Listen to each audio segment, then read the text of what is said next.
Hey everyone, अभी हम देख रहे थे निफ्टी का व्यू, बैंक निफ्टी का व्यू और मिड कैप निफ्टी जिसकी मंडे को एक्सपायरी है।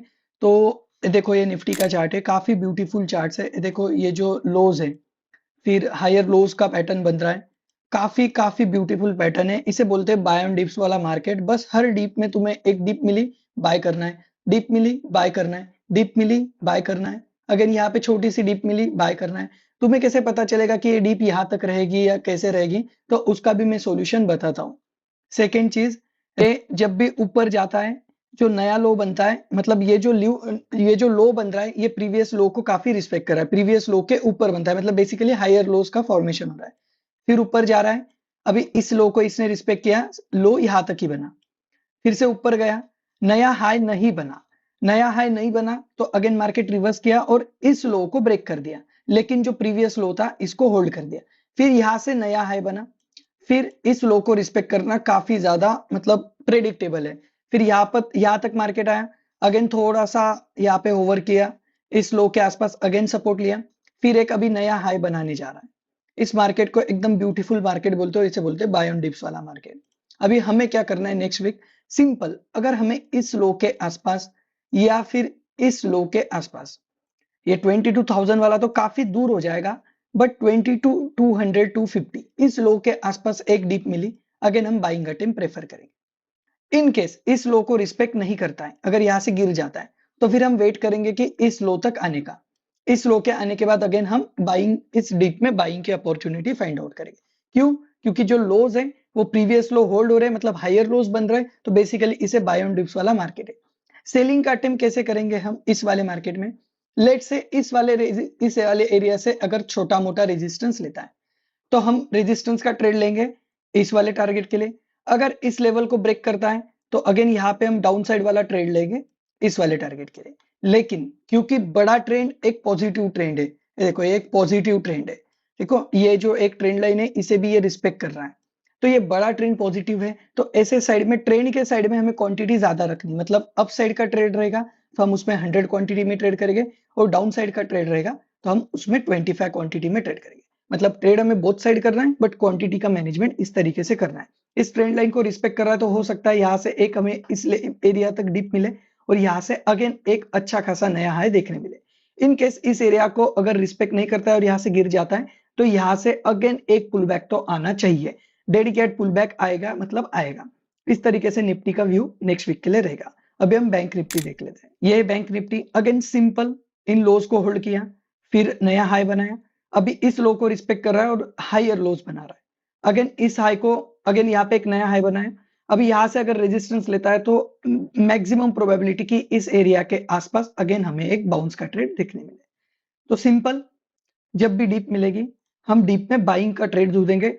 इस वाले एरिया के आसपास से एक पुल बैक आना चाहिए। ये एरिया आता है तुम्हारा 47,200, 47,000 से 47,200, मतलब एक राउंड नंबर का भी वहां पे फॉर्मेशन है। तो हो सकता है यहाँ के जो पुट राइटर है, वो हर एरिया में इस वाले जोन को डिफेंड करेंगे, तो यहाँ से 100% एक पुल बैक आ सकता है। एक पुल बैक या फिर एक नया हाई क्रिएट करने के लिए भी मार्केट जा सकता है। और बैंक निफ्टी में एक ऑल टाइम हाई तो पेंडिंग भी है।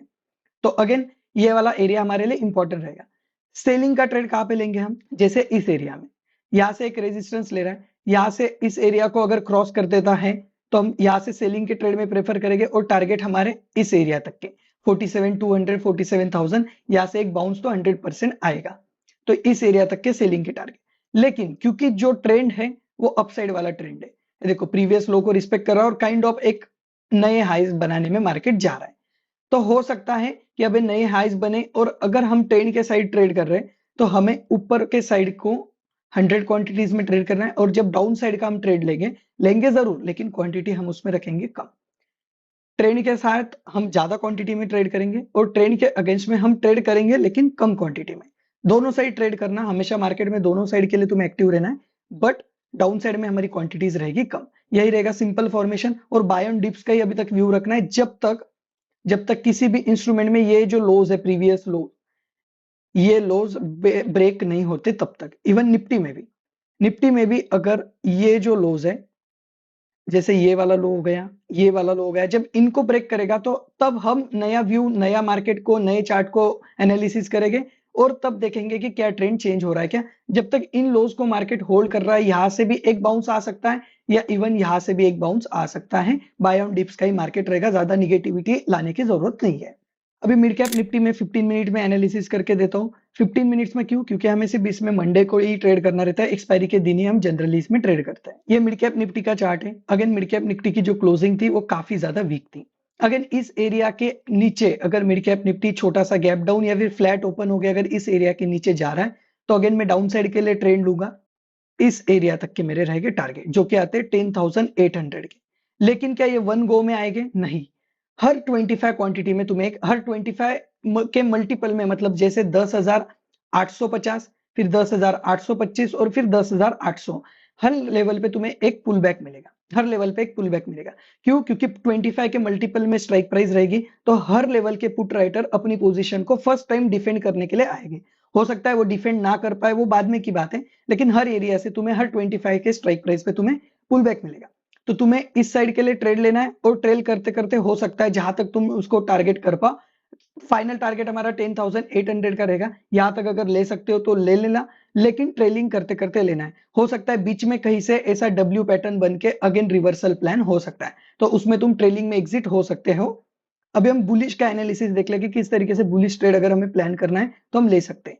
बुलिश ट्रेड एक ही सिनारियो में होगा, अगर मार्केट फ्लैट ओपन होता है या छोटा मोटा गैप डाउन भी ओपन होता है, बट उसे रिक्लेम कर लेता है और इस एरिया में काफी ज्यादा देर तक टाइम बिताता है। अगर इस एरिया में बहुत ज्यादा टाइम तक कंसोलिडेशन होता है, ना ब्रेकडाउन कर रहा है ना ब्रेकआउट कर रहा है, तो फिर इस एरिया में टाइम बिताने के बाद अगर छोटा मोटा यहाँ पे ऐसा डब्ल्यू जैसा कुछ पैटर्न भी फॉर्मेशन हो रहा है, और अगर उसका ब्रेकआउट सेकेंड हाफ में आ रहा है, तो तुम अपसाइड के लिए ट्रेड ले सकते हो, और हमारे टारगेट रहेंगे अराउंड 10,925। 10,925 के टारगेट हमारे रहेंगे अपसाइड के लिए, लेकिन कंसोलिडेशन अच्छा खासा होना चाहिए और सेकेंड हाफ में ब्रेकआउट आना चाहिए। इन केस सेकेंड हाफ में कंसोलिडेशन होता है और ब्रेकडाउन भी आता है, तो अगेन हम डाउन साइड के लिए भी ट्रेड लेंगे। मतलब सेकेंड हाफ में जिस साइड में ब्रेकआउट या ब्रेकडाउन आता है हमें उस साइड बैठना है। लेकिन जनरली अगर मार्केट फर्स्ट हाफ में अच्छा खासा होल्ड कर दिया, बहुत ज्यादा टाइम बिता दिया, तो अपसाइड ब्रेकआउट के ज्यादा चांसेस हैं। तो अपसाइड का ट्रेड तो सेकेंड हाफ के बाद ही बनेगा, डाउन साइड का ट्रेड दोनों दोनों टाइम पे बन सकता है। अगर अच्छा खासा कंसोलिडेशन हुआ और ब्रेकडाउन हुआ तो, या फिर फर्स्ट में ओपनिंग में ही मार्केट अगर गैप डाउन या फिर छोटा मोटा फ्लैट ओपन होकर डाउन साइड बता रहा है, जो कल के लोज है इनको होल्ड नहीं कर रहा है, तो हम डाउन साइड के लिए मॉर्निंग में भी बैठ सकते हैं मार्केट में। दैट्स इट, यही रहेगा व्यू। टेलीग्राम चैनल को भी तुम ज्वाइन कर सकते हो ऐसे ही प्राइस एक्शन रिलेटेड वीडियोस के लिए। बाय बाय, टेक केयर, ध्यान रखिए सब लोग अपना।